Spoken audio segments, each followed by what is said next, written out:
சர்வ சித்தி விநாயகனே சரணம்.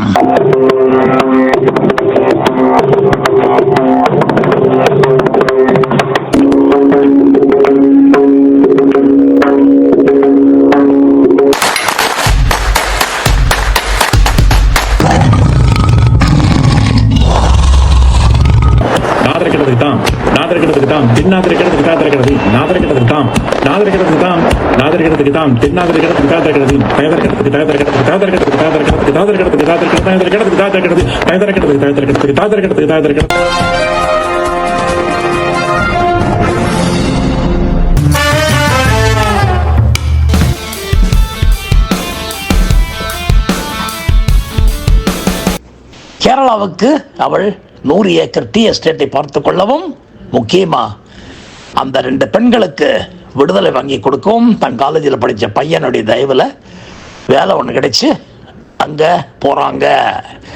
ஏன்னா அந்த பையன் இப்போது அந்த டீ எஸ்டேட்லாம் பார்த்துக்க வேண்டிய கட்டாயத்தில் இருக்கான். அவங்க அப்பா ஹார்ட் அட்டாக்கில் போனதுனால நல்ல பணக்கார குடும்பம், நல்ல வசதியாக இருக்கிறவங்க.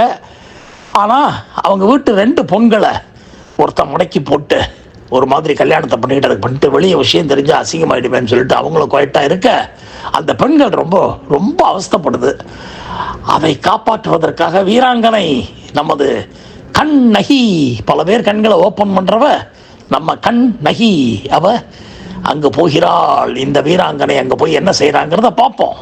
ஸோ அப்பா அம்மா 10,000 ரூபாய்க்கு மயங்க நம்ம கண்ணகி சக்ஸஸ்ஃபுல்லாக கேரளாவுக்கு மூட்டையை கட்டி விட்டாள். கேரளாவுக்கு போகிறா.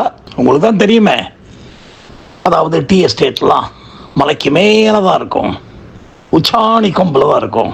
நம்ம கண்ணகியும் உச்சாணி கொம்பு தானே. ஸோ இப்போ அவளுக்கு அந்த பெண்கள் என்ன கஷ்டப்படுறாங்க, எப்படி என்ன டீட்டெயில்ஸ்லாம் பார்க்குற போது அவர் அந்த பையன் சொல்கிறான், இந்த மாதிரி எங்கள் டீ எஸ்டேட்டில் வேலையாளாக இருந்த ஒரு ஆள் எங்கள் அப்பா அம்மாலாம் வெளியேறு போகிற போது வைக்கிற போதெல்லாம் வீட்டு வேலையெல்லாம் பண்ணிக்கிட்டேலாம் பண்ணுவான். முரட்டு ராஸ்கல். ஆனால் அப்போல்லாம் ரொம்ப பணிவாக இருக்க மாதிரி இருந்த எங்கள் அப்பா அம்மா நம்பிக்கையை பெற்று இந்த 2 பொண்ணுங்களை எப்படியோ வசப்படுத்திட்டான். அண்டு அது வெளியே தெரியாமல் இருக்கணுங்கிறதுக்காக எங்கள் அப்பாவும் அம்மாவும் ரொம்ப, ஏன்னா குடும்ப பேர் கட்டு போயிடும் அப்படின்னுட்டுலாம் கவலைப்பட்ட போது இழுத்துக்கிட்டு போயிட்டான். அந்த பொண்ணுங்களும் அந்த அறிந்தும் அறியாமலும் புரியாமலும் இருந்த வயசு கோளாறுல போயிடுச்சுங்க. ஒரு மாதம் அதுகளோடு இருந்துட்டு திருப்பி வந்து எவ்வளவோ ப்ராப்ளம். ஏன்னா பிகாஸ் போலீஸ் போதெல்லாம் போனால் எங்கள் குடும்பத்தோட பேரே நாசமாயிடுன்ட்டு எங்கள் அப்பாவும் அம்மாவும் என்ன செய்யறதுன்னு தெரியாமல் முழிக்கிற போது நாட்கள் கடகடன் ஓட அந்த பொண்ணுங்களும் அவங்க கூட தான் இருப்பேன்ல சொல்ல ஆரம்பத்தில் 2 வருஷம் 3 வருஷம் அந்த பொண்ணோட அன்பாக இருக்கா மாதிரி இருந்து அப்புறம் தன் வேலையை காட்ட ஆரம்பித்து அதுங்களை கொடுமைப்படுத்தி பணத்தை வாங்கு, அதை வாங்கு, இதை வாங்குன்னு சொல்லி, அதாவது நாங்கள் இருக்கிற இடத்துல இருந்தே ஒரு 20 மைல் தள்ளி அந்த கொடுமைகள்லாம் நடக்க என்ன செய்யறதுன்னு தெரியல. ஏன்னா இது வெளியும் தெரியாது. ஒரு 20 மைல் தள்ளி அவனும் ஒரு மலையில தான் இருக்கான். கிட்டத்தட்ட 2 பெண்களை திருடி கொண்டு போய் அவங்களை கொடுமைப்படுத்தி குடும்பம் நடத்திக்கிட்டு எங்களுக்கெல்லாம் சொல்லவும் முடியல, மெல்லவும் முடியல, அந்த மாதிரி ஒரு திக்கற்று போயிட்டோம். அப்படின்னு உடனே கடுப்பாயிடுறா இவ. ஆனால் மடையா போலீஸுக்கு போவானாமா, இல்லை வேற ஏதாவது உங்களுக்கு மந்திரி எந்திரி இந்த மாதிரி பவர் இருந்தால் அங்கே போய் இது பண்ணுவானாமா.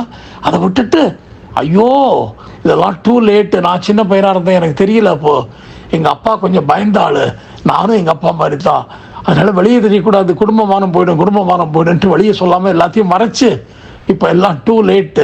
அவரும் போனதுனால இப்போ சொத்தெல்லாம் ஆட்டையை போட்டு ட்ரை பண்ணுறான். அவன் என்ன பண்ணுறது தெரியல. அப்படிங்கிற போது அப்படியா சரி, டீ எஸ்டேட்லாம் வச்சுருக்கீங்க, உங்கள் வீட்டில் கன்னெல்லாம் இருக்கா? பிஸ்டல் வச்சுருக்கோம் 2-3. அப்படியா, எனக்கு ஒரு பிஸ்டல் சேஃப்டிக்காக கொடுங்க, அவனை நான் டேக்கிள் பண்ண பார்க்குறேன் அப்படின்னு சொல்லி அங்கே போய் டீ எஸ்டேட் மேட்டர்லாம் பார்த்தா அவன் அப்பப்போ வந்து 5,000 கொடு, 10,000 கொடு, 20,000 கொடுன்னு மிரட்டி வாங்கிட்டு போகிறது, அது இதெல்லாம் நடக்குது.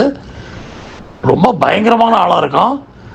இவளை பார்த்து நீ தான் புது மேனேஜரா, ஒரு 10,000 எடு வந்ததுக்கு, உன்னை பார்த்த உடனே எனக்கு ஆசையாக இருக்குது உங்கூட நேரம் செலவு பண்ணணும்னு சொல்ல அப்படியே பார்க்குற, அவன் என்ன முறைக்கிற, கழுத்தை திருகிடுவேன், அந்த 2 குழந்தைகளோட கழுத்தை திருகி உங்கள் கழுத்தையும் திருகி 3 ஆக்கிடுவேன், 2 கொலை பண்ணுறதா இருக்கேன், 3ஆவது ஒன்றை கொலை பண்ண போகிறேங்கிற போது இவன் வசீகரமாக ஒரு சிரிப்பு சிரிச்சு, குட் ஐடியா செய்ய, முதல்ல என்ன கொலை செஞ்சுட்டு அப்புறம் அதுங்களை செய்யன்னு சொல்ல, என்னடா அது சிரிக்கிறான்னு பார்த்தா, என்னய்யா அப்படியே நின்றுட்ட, என் அழகில் மயங்கிட்டியா, எனக்கு ஒன்றும் கல்யாணம்லாம் ஆகலையா, அடிக்கடி வாங்க அப்படின்னு சொல்லி ஒரு 10,000 ரூபா கட்ட தூக்கி அவன் முன்னாடி போட, நல்ல மேனேஜராக வந்திருக்கீங்க, குட் அப்படின்னு அவன் சொல்லிக்கிட்டு அந்த பணத்தை எடுத்துக்கிட்டு அவளை பார்த்து ஒரு கண்ணடிச்சிட்டு போக, அப்படியாக அவங்களுக்குள்ள ஒரு சின்ன நட்பு தோணுது.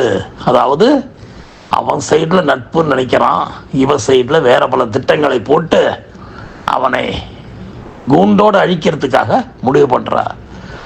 அப்படியாக இந்த நாடகம் தொடர, மற்றபடி டீ எஸ்டேட்டில் இருக்கிற பிரச்சனைகள்லாம் அழகாக ஹேண்டில் பண்ணி அங்கே வேலை செய்கிறவங்க அவங்க அன்பை பெற்று ஒரு 6 மாதம் இது போய்கிட்டு இருக்குது. இதுக்கு நடுவில் அவங்ககிட்ட கொஞ்சம் ஃப்ரெண்ட்லியாக பழகி அந்த பெண்களுக்கு எந்த விதமான கெடுதலும் பண்ணாமல், நீ கொஞ்சம் அன்பாயிரு, உனக்கு வேணுங்கிறதெல்லாம் நான் பண்ணி கொடுக்குறேன், ஆனால் கிடைக்கிற சொத்தில் உனக்கு பாதி எனக்கு பாதி, அந்த பங்குக்கு நீ ஓகேன்னா சொல்லு, ஆனால் ஒரு விஷயம், எனக்கு பிடிக்காது, நீ யாரையும் ஹர்ட் பண்ணக்கூடாது, தொந்தரவு பண்ணக்கூடாது, உனக்கு வேணுங்கிறதெல்லாம் நான் நல்லபடியாக நானே உனக்கு வாங்கி கொடுக்குறேன், ஓகேயா?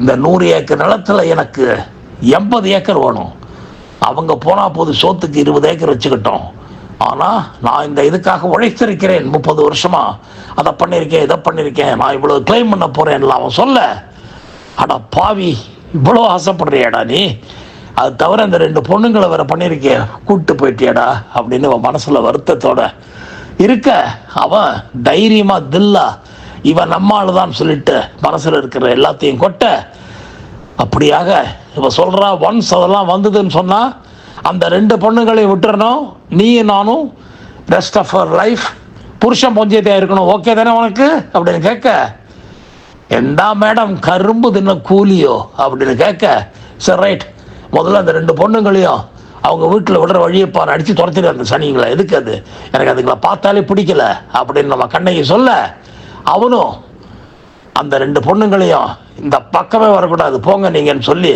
ஏன்னா முழுசும் நம்பிடுறான் நம்ம கண்ணகிய, எல்லாமே கடைசியில் நகி அப்படிங்கிறது அவனுக்கு புரியல, பாவம் இந்த பெண்களை கொண்டு வந்து இங்கே விட, அந்த பொண்ணுங்களும் விட்டா போதுன்ட்டு ஒரு 3-4 வருஷம் அவங்ககிட்ட அவஸ்தைப்பட்டுட்டு அம்மையும் பிரதரையும் கண்டு கையில் காலில் விழுந்து கதறி கதறி அழுது, நாங்கள் தப்பு செஞ்சிட்டோம் எங்களுக்கு இப்போ தான் புரியுது எல்லாம் சொல்ல, இப்போ நம்ம கண்ணகி இவனை போட்டு தள்ளிடுறது பெட்டர் அப்படின்னு, எப்படி மாட்டிக்காம அவனை போட்டு தள்ளுறதுன்னு யோசிக்கிற போதுதான் கடவுள் கெட்டவங்களுக்கு தண்டனை எப்படிலாம் கொடுக்குறாரு பாருங்க.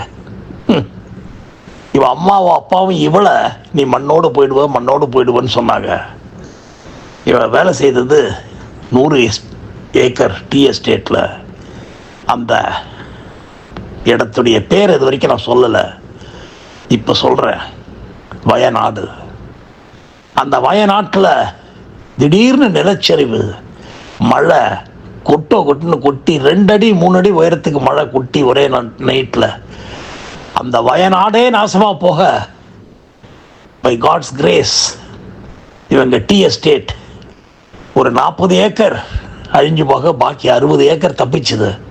அந்த 60 ஏக்கரில் இவங்கெல்லாம் இருந்தாங்க. 20 மைல் தள்ளி இருந்த அந்த வில்லன் மகா பாவி மண்ணோடு மண்ணாக அழிந்து போனான். கடவுள் கொடுத்த தண்டனை அவனுக்கு. கூடவே அப்பாவிகள் பலரும் செத்தாங்க. ஆனால் நல்ல காலம் இந்த அஃபெக்டட் கேர்ள்ஸ் 2 பழிச்சுக்கிச்சு. நம்ம கண்ணகி பழிச்சுக்கிட்டா, அந்த குடும்பம் எல்லாரும் பழிச்சுக்கிட்டாங்க. அந்த வில்லன் மட்டும் அந்த சரிவில் மாட்டிக்கிட்டு செத்து தொலைந்தான். அப்படியாக இந்த கதையின் முடிவு. அதே நேரத்தில் நம்ம கண்ணகி அவளுடைய வாழ்க்கையே இனிமே அந்த டீ எஸ்டேட் தான் சொல்லி வயநாட்டில் வாழ்க்கையை கண்டினியூ பண்ண ஆரம்பித்தார். கதை முற்றும் அடுத்த கதையில் சந்திப்போம். நன்றி, வணக்கம். அன்பும் பண்பும் அறிவும் நிறைந்த உயிருக்கு உயிரான ரசிகர்களே நேயர்களே, நான் தான் உங்கள் அட்லாண்டா கணேஷ். ஆரம்பத்தில் வர வேண்டியனா கடைசியில் வரேன். Why why why why why why ஏன்னா எனக்கு அந்த ஆக்சிடெண்ட்டை பார்த்து அதில் இருந்த சோகமான காட்சிகள்லாம் மனசை தொட்டுடுச்சு. கேரளாவில் வயநாடு அப்படிங்கிற இடத்துல ரொம்ப ஒரு பெரிய மண் சரிவு ஏற்பட்டு என் மனசை உலுக்கிடுச்சு. கிட்டத்தட்ட 500-1000 பேர் போயிட்டாங்கங்கிற மாதிரி கேள்வி. ஆனால் என்னைக்கு நம்ம கவர்மெண்ட் உண்மையை சொல்லியிருக்கு. எனிவே இது வரைக்கும் 200ன்னு சொல்லியிருக்காங்க. பட் போக போக தெரியும், தோண்ட தோண்ட உண்மைகள் வெளியே வரும். இந்த கதையை நான் சொல்லணும்னு சொல்லிட்டு வயநாடை பற்றி நினச்சிக்கிட்டே இருக்கிற போது ஆரம்பிச்சிட்டேன்.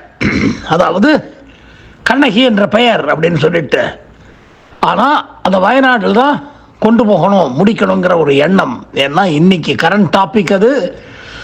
அந்த கரண்ட் டாப்பிக்கில் மனசை ரொம்ப பாதிச்சது அந்த ஆக்சிடெண்ட்டு.